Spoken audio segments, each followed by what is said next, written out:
Hey guys, welcome back to my channel. Hope you're all doing well. Now, today I've got an absolutely incredible guest. I've been wanting to do this for a little while, and I'm joined by Shebahn Aherne, who a lot of you will know for being on TalkSport, DAZN, and doing a lot of women's football shows. So, thank you for coming on my channel. How are you doing?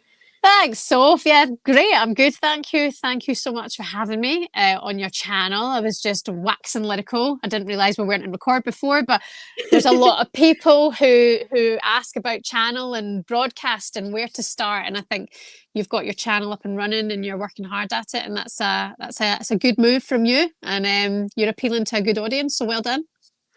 Oh, thank you so much. I do really appreciate that. And I did want to start off before we go talk about your presenting and how that came on. I did want to ask you a bit about when you were growing up. And for you, like, I know now there's a lot more female role models to look up to as you see on TV, and women's football's come such a long way. But I would like to know for you, who were some of your female role models as a growing up as a kid?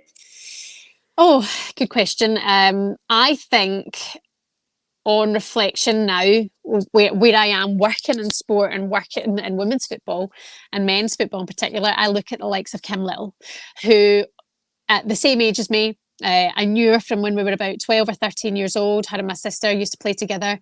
And I look at how at the age of 16, she would jump on a plane, go play professionally, um, break through, be one of those star players in the WSL, to go abroad, to do it in other countries, to be respected all over the world and still have it together and be one of the best players that the WSL has ever seen. I look and go, Kim Little now. To me, I look back and go, what an inspiration. Like what an inspirational woman who just has never dropped out, never not been professional. She's an absolute class act. In terms of broadcaster, I think you've always got to look at Gabby Logan and Yeah. see her as the ultimate goat. I actually read a book recently because my mum always says to me, "Oh, Gabby, like I like to think of you as a bit of a Gabby. I couldn't lace Gabby's boots. If she had a Velcro strap, I couldn't do it for her. I read her book recently and I thought, she's just a woman committed from the absolute beginning. And more recently, I look at Laura Woods. I'm working now Yeah. at Talksport and I love it here. I feel that there's a place here. I feel that there's an acceptance here, and the company really look out for me and support me and give me everything that they can give me to make me feel comfortable. And I think Woodsy just broke down that barrier. She absolutely took that wall down. So for her, I think you've got to give massive praise and respect at the kind of path that she's started to lead and kind of represent for young broadcasters coming through, and especially women. Yeah, there's like you said, now there's quite a few, we're quite lucky to have that. And I know Yeah, there's the likes of Alex Scott as well. And it is hard kind of as a woman because, you do sort of see them go through, some criticism because they're a woman. It is a bit hard, but it's lovely to see that we can look up to them. And I'm with you with Kim Little. For me, she's just always been awesome, and she's always been like one of the best I've watched personally. So yeah, we're quite lucky now to have a lot of people to look up to. definitely. But for you, I'd love to know this actually. As a kid, how did you get into football? Like, did you always want to be a presenter, or did you ever want to play football? No, never ever wanted to play football. So my twin sister is a professional football player and she's played for as long as I can remember. I remember being Yeah. 6. She was in the boys' football team at school. We were actually talking about this last night when she played for the boys, and that was so normal. The amount of women at her age now who played with the boys at school was so normal. It's something you don't see as often anymore. Um, and I had to go on a Saturday morning and watch that and be part of that and watch my dad going mental on the touchline, and totally biased towards my sister. And that was my memories, growing up on the weekends. If then she went to professional, not professional, she went into the league and she was a girl playing with women. And she played for Paisley Saints with Christy Murray. There was and Emma Mitchell, I think, was there. A number of players who are still in the WSL and the Championship, who were all part of that time. To Glasgow City, to Celtic, to going abroad, to Norway, to coming back, to going to the WSL at Liverpool before they dropped down. And it's always been part of my upbringing. Through my twin sister. and I'm really proud that she's still playing now professionally. I think it's such a huge achievement. When I was growing up, I always wanted to be a presenter. I used to sit at my desk in my room and read letters, just read letters from school. I'm not a very good reader, but I always try to picture me reading like as if I was a newsreader or something.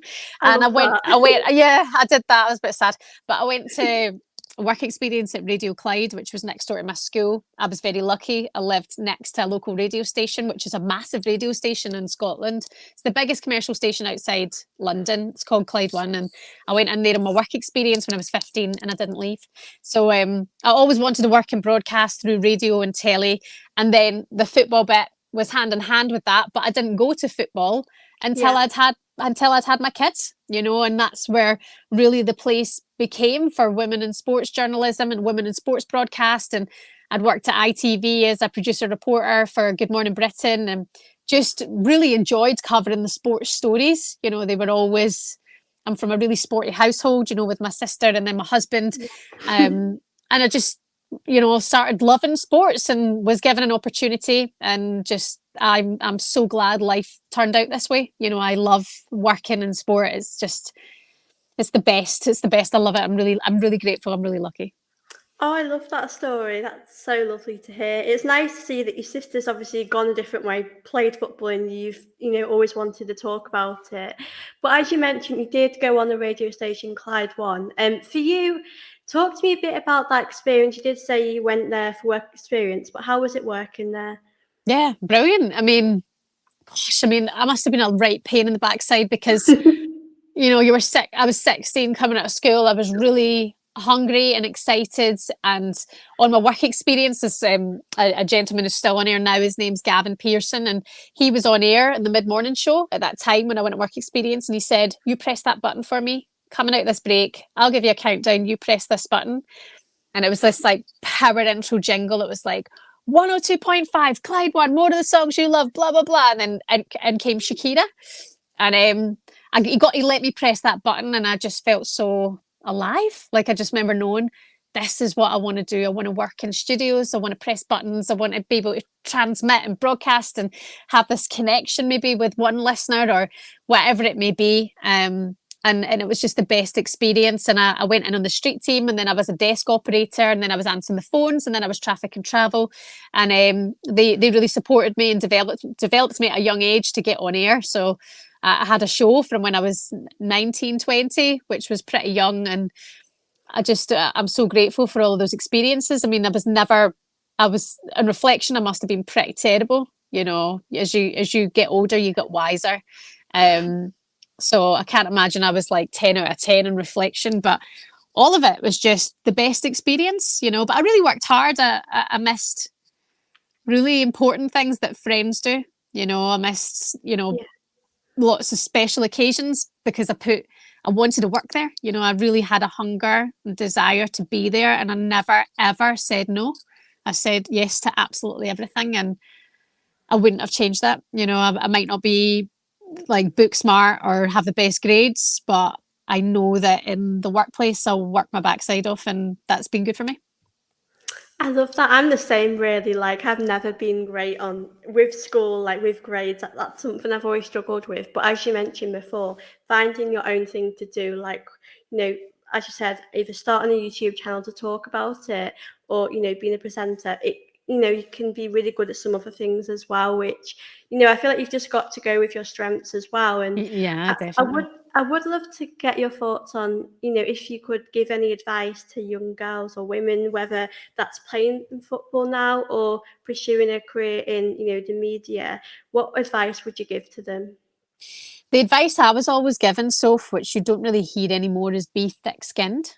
Be prepared for knockbacks. Be prepared to be told you're not good enough. Be prepared to be slaughtered from an executive editor who thinks you're absolutely useless. Like be prepared. Be prepared to get hurt because it makes you better. I've no doubt that all of the knocks I've had along the way made me better, made me jump back up and go again. And yes, I cried. Yes, I bawled my heart out on my mum and dad's sleeve. Like, how can somebody think I'm not that good?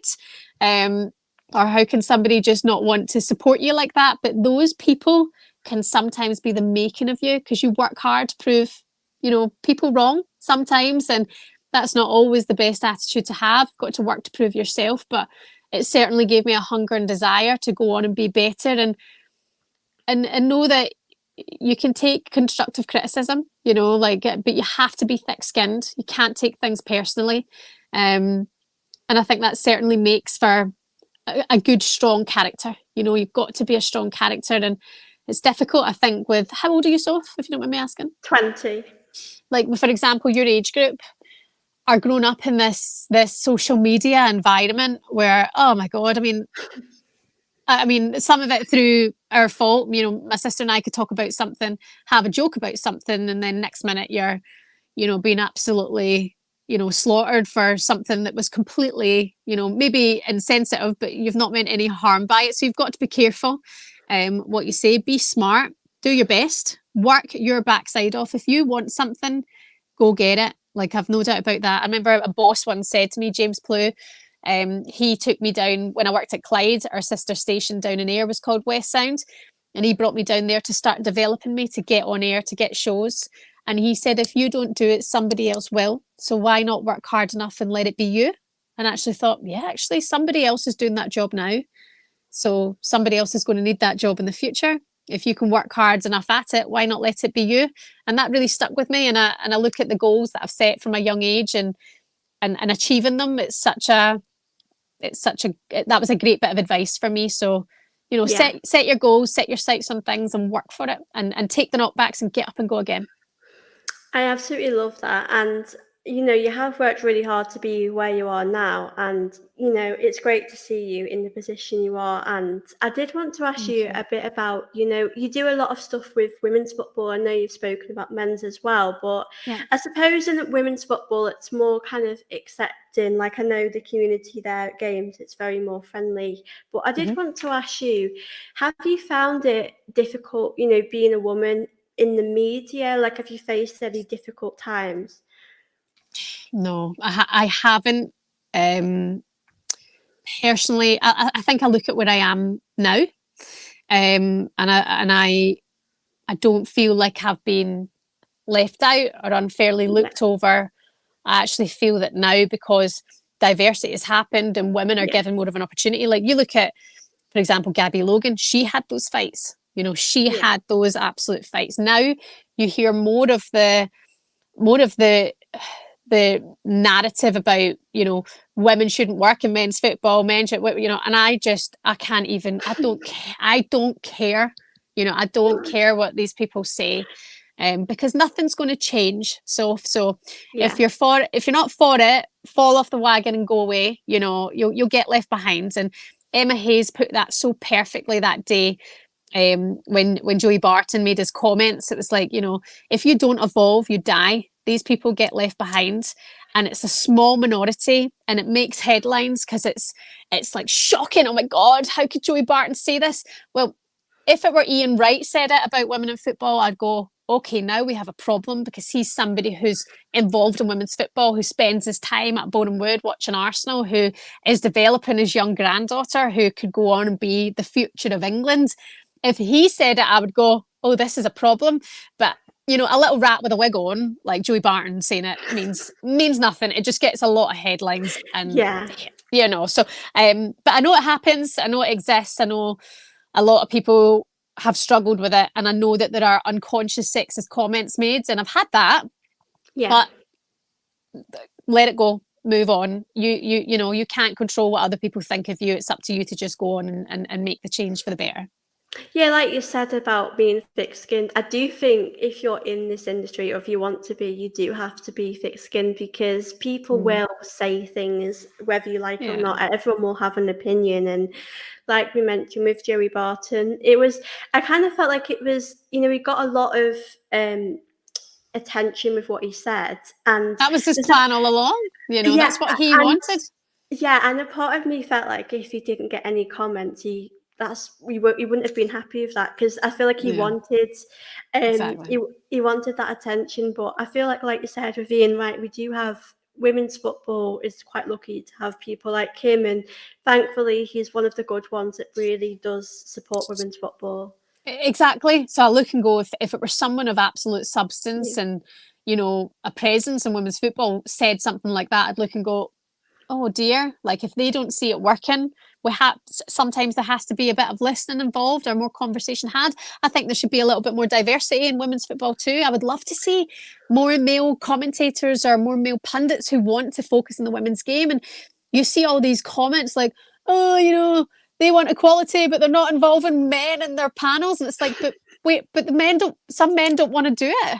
You need to have Yeah. people who are into the game and interested who want to be pundits on it. So I think we need to see more of that in the future. I think that would be an interesting move if we're going to look at diversity as a whole.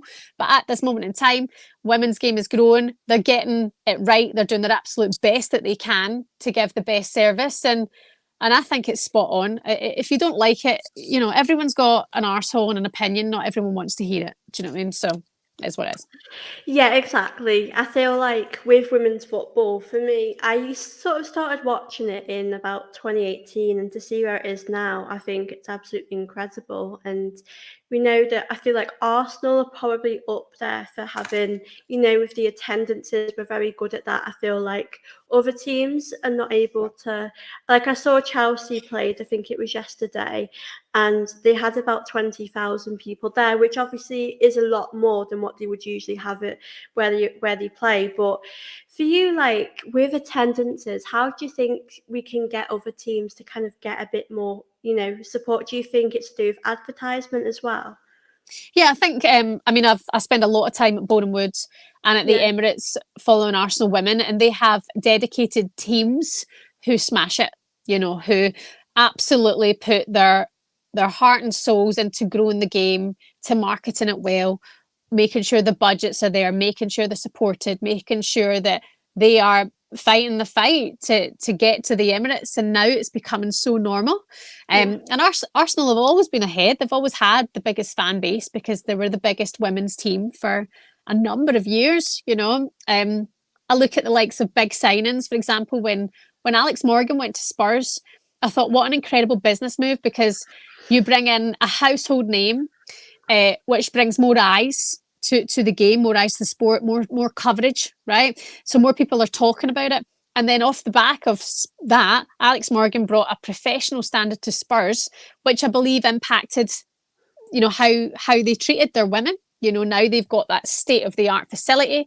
Now they're playing great football. I mean, I think they're so direct with their approach. So sometimes big name signings can yeah, have an effect on teams. I think West Ham played Spurs yesterday. I think that performance was a lot different, but you bring in the likes of Christy Mewis, you bring in a fan base, you bring mhm, in, sometimes people follow the person, especially in women's football. We see that connection between fans and individual players. You see it so clearly, and then if that fan left in the men's game, it's like, oh, get out of here, hated them anyway, they feel like they've been so hard done by. Whereas quite often in the women's game, when that connection is made between a fan and a player, they follow them everywhere.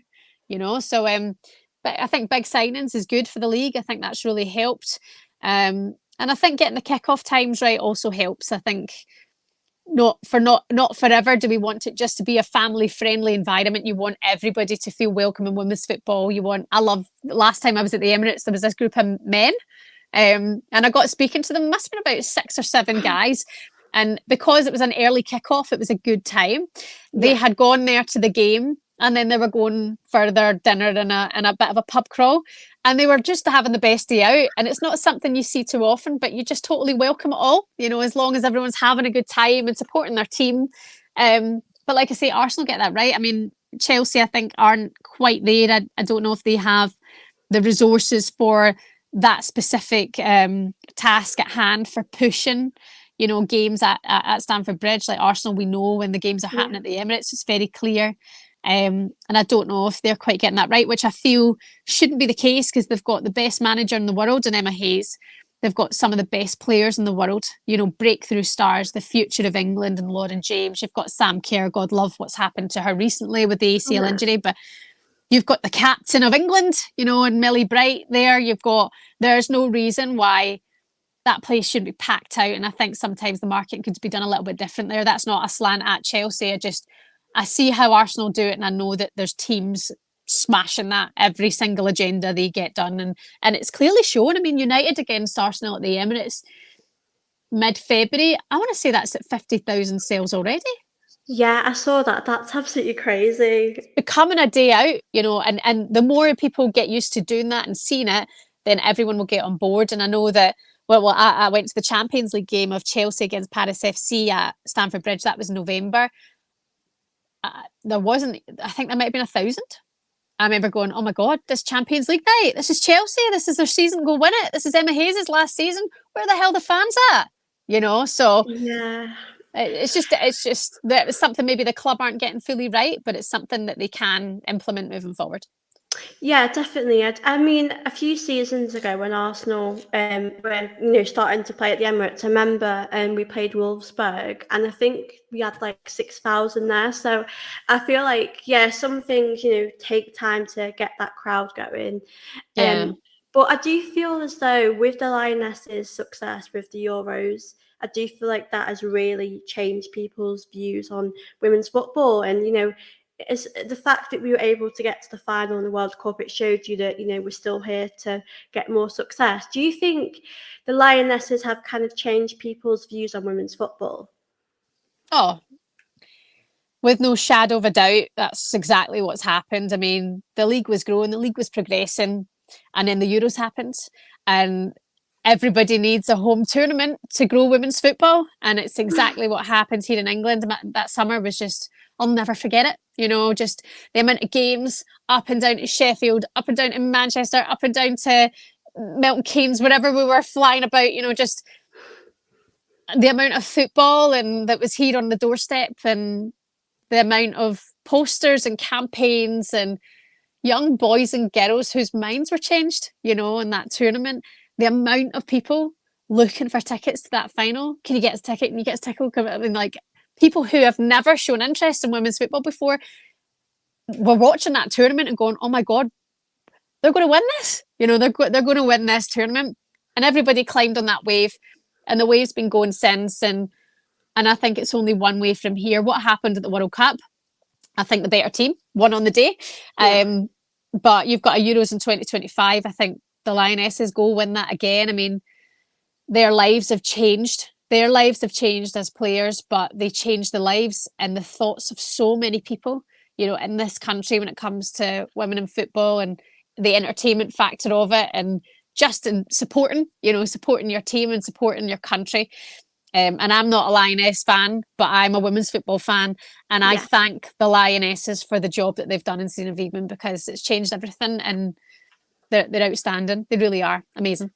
Yeah, I think it's absolutely incredible, like, to see the amount of support as well, the amount of people that weren't even at the game that watched it on TV. I think it was like a million or something ridiculous. I think it's so lovely to see, and it's really nice to see, players that have been working hard in the game, say like Aaliyah Williamson, that's really, for me, I've watched her for years before that, and to see her, get that recognition, that support, and Mary Earps is another one. I'm not a United fan, but I just love her seeing do well, and to see her get this recognition that she deserves now is lovely. So I do feel like that's really, really helped, the WSL. And I think as well, seeing the WSL games on Sky Sports, they're quite easy to access because a lot of people have Sky Sports, and there's sometimes it's quite hard to find games, but if it's easy to get to, I do feel like that is another thing that helps women's football. Definitely. But for you, like growing up, women's football, I think there were times where there was a few hundred people and only a few went. But to see now you're seeing, 50,000 at the Emirates. Did you ever imagine that women's football would ever come to this? Good question. Yeah, I think more definitely in the last, say, 5 years ago. Yes, definitely. I heard conversations, spoke to players, was around certain environments where I thought, okay, this is really becoming something. And then it started. Well, I think America had a huge effect in women's sport in terms of women's football. And I was looking and going, this is going to take off. That it will take off. When I was younger, maybe not. I mean, I remember so clearly Friday night being at Boreham Wood, maybe 13 years ago. 14 years ago, watching my sister, and there was 10 people there. I was one of 10 people. Now Bournemouth sells out every single game. That's So crazy. perhaps there'll be a time where Arsenal have to change their home ground, but nothing will be like Boreham Woods, and then there's the pressure to sell out that next ground every single time. But that's progress. That's the beauty of it all. They're progressing and they're changing the landscape of things. And did I ever imagine that moment at Wembley, like going into that stadium and being like, oh my God, you cannot get a seat in here. This is incredible. Did I imagine being at the Women's World Cup in Australia and seeing that scene in Sydney and listening to Ireland and the Aussies national anthems and the whole place just absolutely pumping? No, I don't think I imagined the detail quite like that. But yeah, I always believed that women's football would take off, and more of the last, say, 5-6 years, there was conversations, there was moments that I heard, players that I spoke to, and I went, okay, things are definitely changing and changing for the better. So I'm glad it did. It's brilliant. Yeah, it really is lovely to see. Like I know, with like Barcelona, they've always managed to get big crowds going, and I know in America football was massive over there, and like we mentioned before, players used to have to go over there to get a career, and now football's really changed. Like in the last few years, especially you said about 13 years ago there'd only be a few people, and to see that people really do care about women's football is like really lovely to see. And for me, like I've always hoped it would come this far. I think the World Cup for me, it was really lovely to see.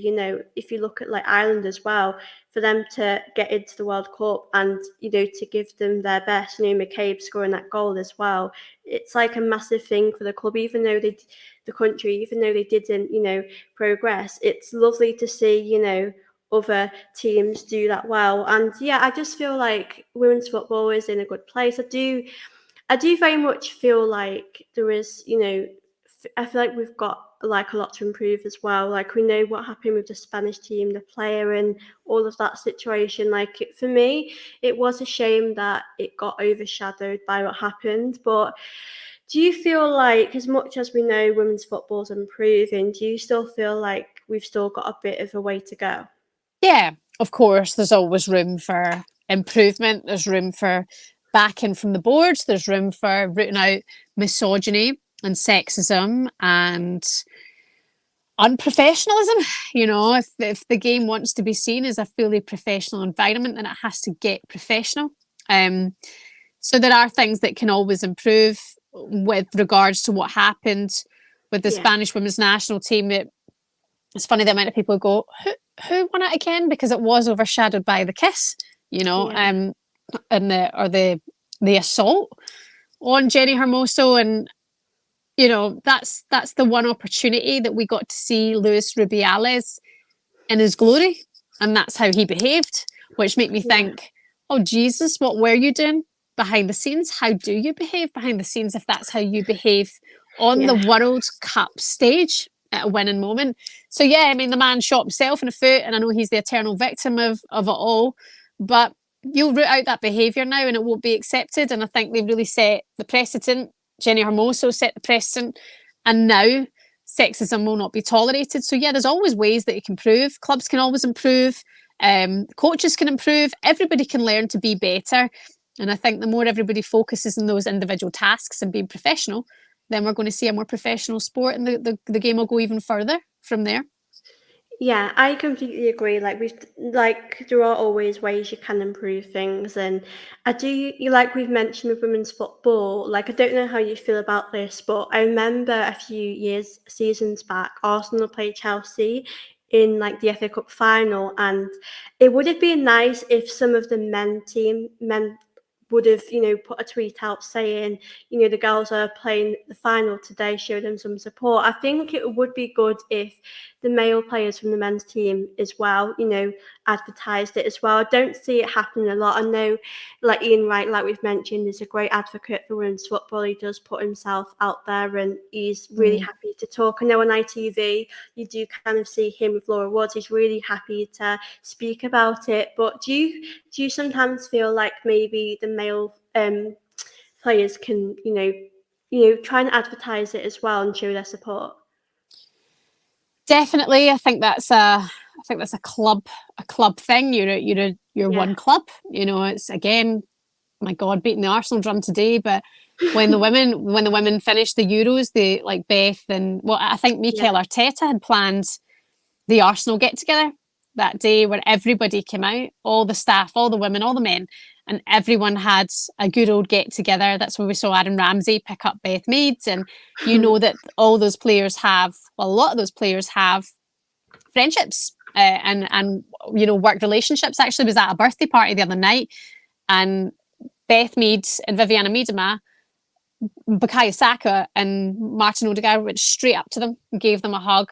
They ended up having a full debrief, and I watched that conversation and I thought, there's definite they all support each other, So you'll see a lot of the men turn up to the women's games. Yeah. I don't really see that at Boreham Wood, but again, is there a security thing there? They train on different days. There's games on days that they've got games. It's hard to fully support each other and be there in the flesh. But I do. I see that. I see the tweets. You see the social media. I think sometimes though, if men put up those tweets or those images, it can result in fans being idiots and then slating the women's team. So maybe there's a fine line between them doing it or Yeah. between them not doing it. So it's hard to get it right, but I do think the support is there. You're seeing that crossover from the women's and men's clubs at all clubs. You're starting to see that, and I think that's really important. But you are one club. Yeah. You support each other, so that is a good thing. And I think the more men's like Cesar Azpilicueta had done the sit down. Was that maybe about a year ago with Pernilla Harder and Magdalena Eriksson at Chelsea? And the way you just sat chatting to them, I was like, they all have this relationship at clubs. They'll Yeah. see each other in the canteen, they'll pass each other. It always looks good I think, to encourage new audiences to accept women when men accept women in football.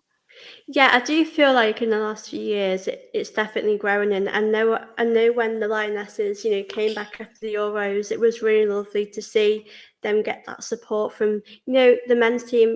They looked very happy. Saka as well is very supportive of women's football, and I know Ramsdale, gave Beth Mead a hug in that moment.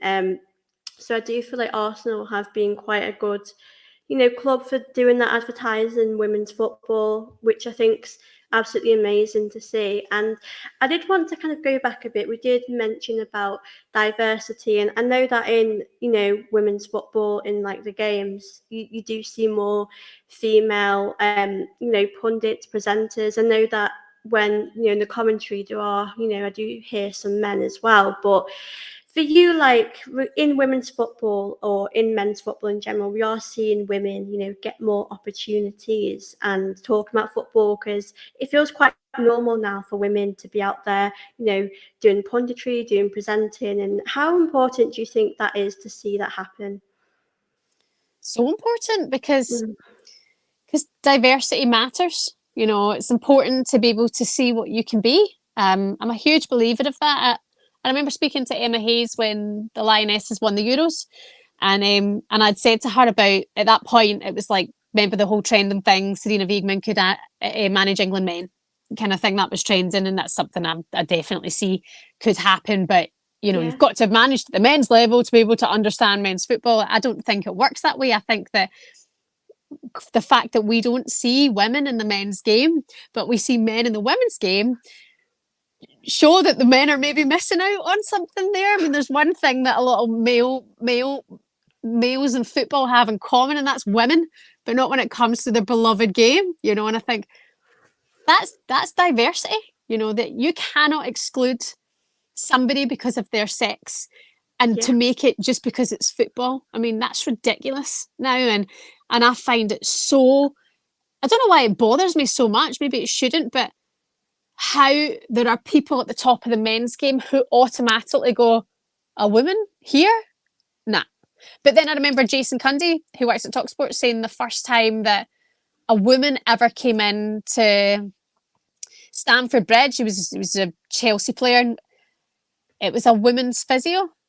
And they were all like, that doesn't happen. And we've never seen a women's physio before. So it takes for it to happen, for it to become more normal, and for people Yeah. to diverse it out a little bit. I think it's something that is missing in the men's game. There's no reason why you can't be a man working in women's football. I think it's a little bit of, male privilege, I think, to be able to sit and say stuff like that now that, women don't belong in the man's game. I mean, I've worked in phone-ins here at Talksport where people have phoned up. Remember when Hannah Dingley became the Forest Green Rovers manager for all of about 3 games? And it was like people phoning up Soph to say, I don't want her at my club because she's a woman. And I'm like, That's terrible. So I'd go, so you're sexist? And they'd be like, that's not, no, you can't say I'm sexist because I don't want a woman working at my club. And I'm like, no, that is sexual discrimination. That is sexism. That is what sexist means. You absolute idiot. Like, how can you not you don't want a woman at your club because you're a man and they're a woman. That's sexist. That's exactly what it is.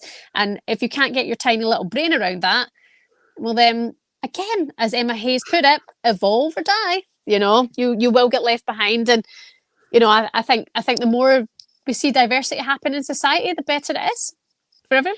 Yeah, I do feel like I felt this for a long time. Emma Hayes, what she's done with that Chelsea team is absolutely incredible, and I do think like why not like see it? I think she should. One day I know she's obviously gone to America, after the season, but I do feel like she should, manage a Premier League team. I would love to see that because a lot of people might, be a bit shocked at first, but like you said, when you break that barrier, it comes more natural. Like you mentioned with the physio, like if we're starting to see more of it now, like I feel like the best person for the job, deserves, that opportunity. Yeah. It doesn't matter whether they're male or female, because like it's hard when you see a lot of pundits. I know Eni Luco has been going through a lot of it's been difficult for her, and I always say like it's really good to see more women get these opportunities, and I love to see more women. I know Izzy Christensen has come through as well, and she started to do more punditry, and it's for me it's really refreshing because I do see them as doing really good at their job, and it is kind of hard having to deal with the online abuse that people everyone experience it differently. But for you, have you ever, I know we did mention about sexist comments, but maybe to people that are watching that do sort of have to deal with a bit of online hate, have you ever experienced that before? And if you have, how have you kind of dealt with that? I get it every single day. Every single day. I think maybe bar 2 a year. I get like a sexist or hateful comment. Because, keyboard gangsters love to just say stuff on social media. I get horrible DMs. I get like threatening DMs just because you should stick to the women's game. You get comments like that all the time. So yeah, I think there are some days, depending on how I'm feeling, if I'm feeling, say, particularly a low mood because Yeah. between us gals, I'm a certain time or whatever, and I've got, that really bothered me today. Like I didn't want to be hated today by somebody, and then 2 days later I could be like, oh, give a toss, like Yeah. who cares? And my sister actually said this to me recently, like if these people aren't in your phone book and you wouldn't ask them for advice, then don't listen to what they've got to say about you. And I think that's fair. I think they're not going to impact or change. They can make you better if they're giving you some sort of constructive criticism. I'll always watch and listen. If it's just pure hateful, nonsense, then I just have to just take a breath and move on from it. And I've gotten better at that. The more it happens, I have gotten better at that. I know it's affected a lot of people Yeah. in the industry. I think being able to, as a mum, to go home and focus on my kids, I have to shut it off. Like I have to, okay, that's been rent free in my head for an hour now. Now it's time to let it go. Like really tell myself, let it go now.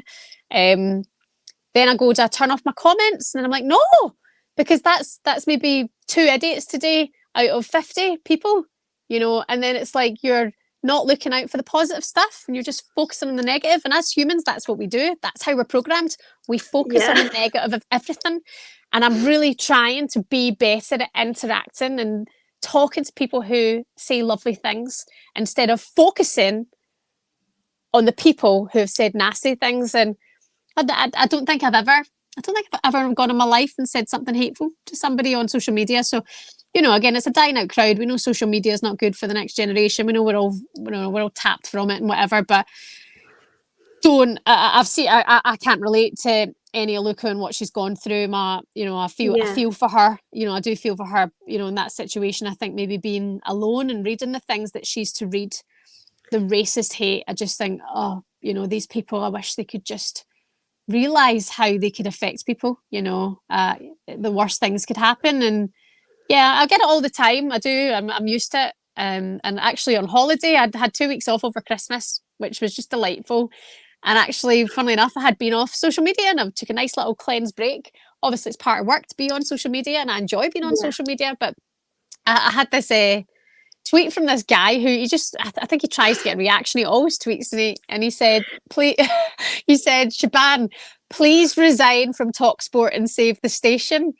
And I read it to my husband at lunch, and the two of us cracked up laughing. Like we just thought, I've not been there for 2 weeks yet. He's still going on like this, like, please resign so it will save the station. As if I'm ruining the whole of Talksport. And it did make me laugh. Like at that point, I thought, oh, this guy, like, he'll just keep going, you know. And what can you do about that but just ignore it? I mean, there's some things that get reported. I've reported things before yeah. that's been dismissed as not abusive, and I'm like, what? Like that's really, really abusive. Like, how come that's not like classed as like a hate crime on social media? It's really hateful, and mean. But honestly, it's the people who are giving you the nice comments, it's interacting with people like you know, and we're all into the same thing. Work with those people. Forget the haters.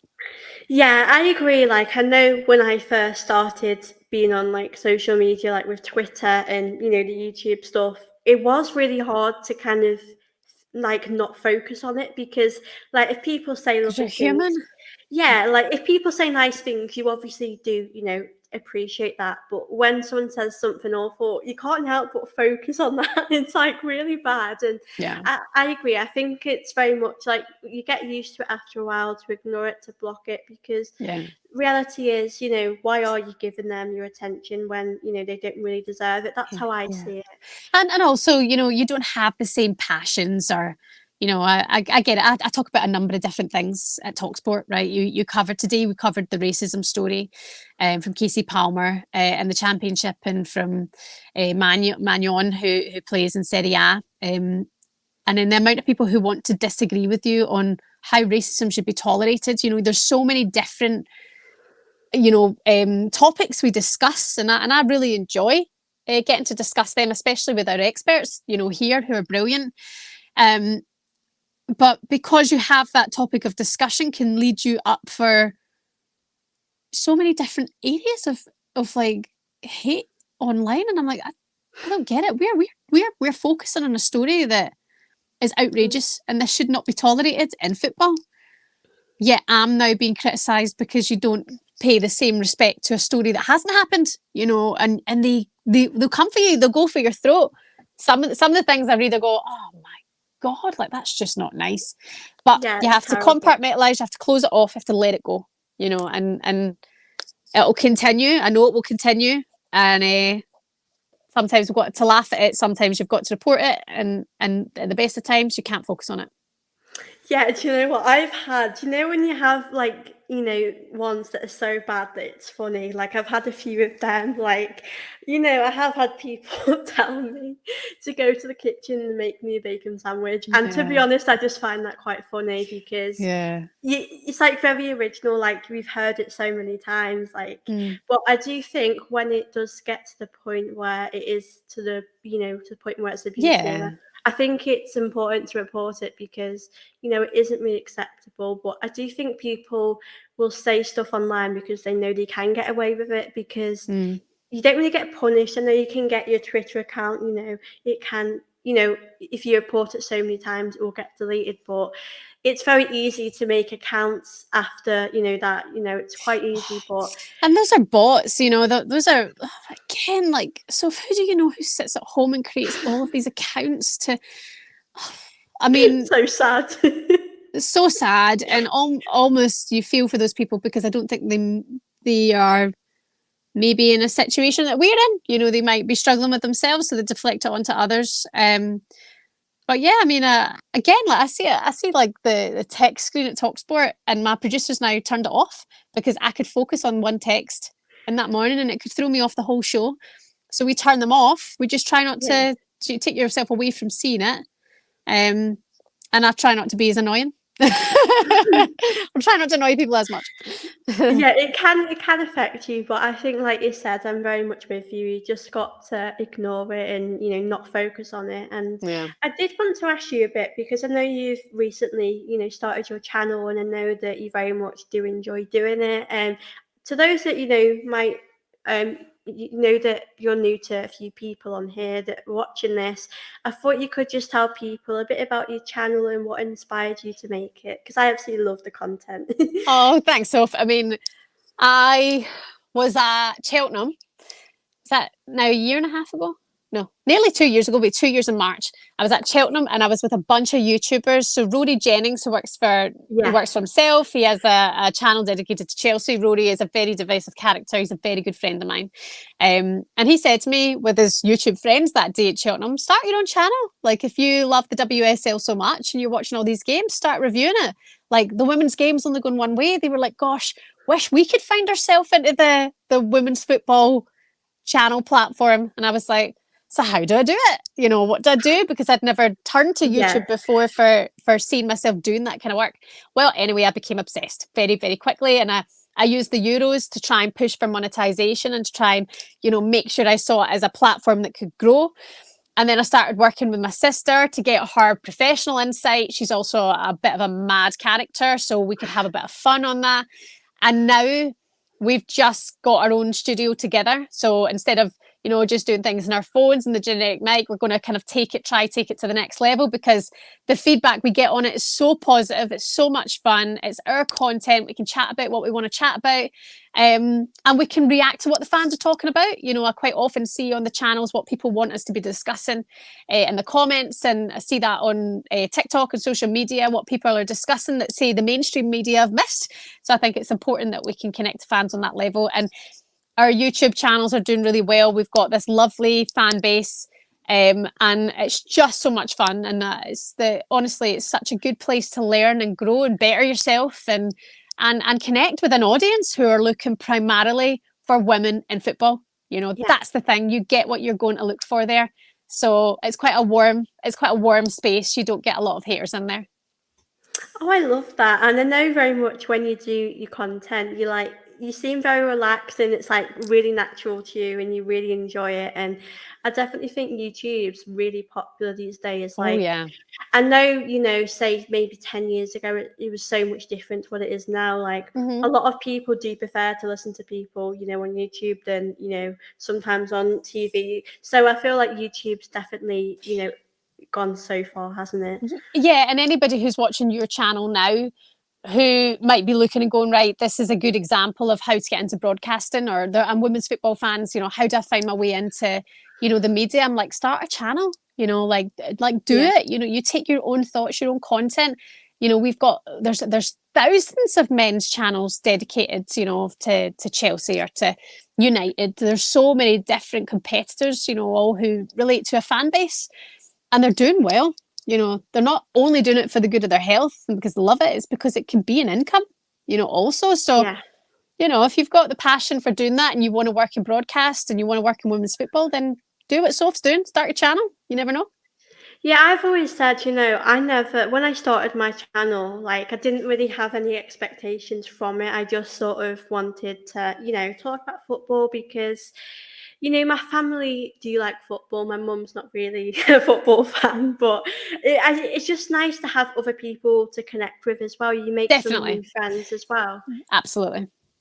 So I feel like there are so many positives from it, and I agree. Like, I feel like if you're watching this and you're interested, I feel like you should just go for it. Like, you don't really have anything to lose, really, do you? Yeah. Because Yeah. yeah, you're passionate about it, you love it, and I feel like that's what you've got to do. If it's something you're passionate about, like you said, with women's football, you've helped kind of other people watch that, and it helps grow women's football because, like you said, there are a lot of people that do have like Chelsea fan channels, Arsenal fan channels, but I think for me, I do like to kind of, do a bit of both on the Arsenal women, the Arsenal men, because I do see like a lot of, channels that are kind of very much based on the men's team. And I feel Yeah. like it's good to do both because, people might not be able to watch the games and they might still be interested on like the results. Yeah, and the people might just be interested in their club, be it men or women. There are a lot of fans now who just support Arsenal. They'll see the men, they'll see the women, they'll see it as their one club, and they've got support for Yeah. either. So I think it's clever for you to be a boss, to be across it all. Yeah, I do feel like it's really good to do that because I know very much, like you said, Arsenal men, Arsenal women, the youth team, it's very much just one Arsenal, one club. Yeah, So I do feel like it is important to kind of do that. And I do feel like women's football does deserve, to be spoken about. And like you said, definitely. we both do that. So yeah, I think it's a really positive thing. And yeah, I feel like starting a YouTube channel is really amazing. Yeah, And there are so many positives. I know we've mentioned there are a few, downsides of comments, but I feel like it's really good to kind of have feedback as well because, like, definitely. because I remember a few years ago, my microphone wasn't like the best, and someone said, "I love your video, but next time if Yeah, you could do this." And I feel like I don't take that to heart. I feel like I'd like to know, it's that's positive, but constructive. That's yeah, exactly. constructive. Yeah, and it's true. I mean, I just did a video there that I'm posting tonight, and I've not got my mic. So I know that someone will be a bit. Oh, that bugs me when that's not broadcast quality. That's absolutely fine. It's true. I shouldn't be doing it without the mic, but sometimes you're flying about trying to do everything, and you don't want to miss the beat. But it's all good. But so if I have to run now because somebody's No needing into worries. Okay. this studio, ask me one more question. We can wrap up. No, I was going to end it here anyway, but yeah, it's been really lovely to chat with you today, Shebahn. I'm really grateful for you taking the time out of your day to come on my channel. Thank Thank you you. so much. Thank you. Keep fighting a good fight. Keep enjoying what you're doing, and yeah, just keep progressing. Progress is happiness. I'll leave you with that perler of wisdom. Okay. Thank you guys for those that are watching this back as well, and I'll see you all very soon.